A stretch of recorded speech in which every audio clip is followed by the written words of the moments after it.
কেমন আছো? হঠাৎ ব্লগ খুলছেন কেন? আমি তো রাগ করে থাকতে পারি না, তা ব্লগ খুলে মেসেজ দিলাম। তবে ব্লগ করছিলেন কেন?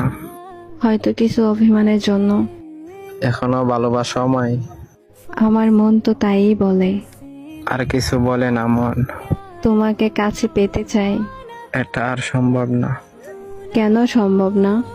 ভাঙ্গা আয়না দেখছো কখনো? হ্যাঁ, দেখছি। দেখতে কেমন? একদম টুকরো টুকরো। চাইলে কি জোড়া লাগানো যাবে? একদমই না। তেমনি তুমি আমার মনটা ভেঙে টুকরো টুকরো করে দিছ, চাইলেও আর জোড়া লাগানো যাবে না। একবার সুযোগ দিয়ে দেখো। সুযোগ তো তোমারে কম দিই নাই। আর একবার সবকিছু নতুন করে শুরু করা যায় না?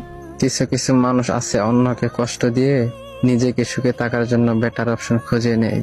শেষবারের মতো আর একবার সুযোগ দাও আমারে, প্লিজ। চাই না কষ্ট পাইতে। অনেক ভালোবাসি তোমায়। মিথ্যে কেন বলো বারবার? বিশ্বাস করতে পারো না একবার?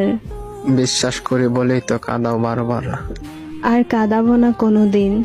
তাই নাকি? তোমার পায়ে পড়ি, প্লিজ আর একটাবার সুযোগ দাও আমায়। সুযোগ দিতে চাই না আর। ওকে, ভালো থাকেন। মাইরে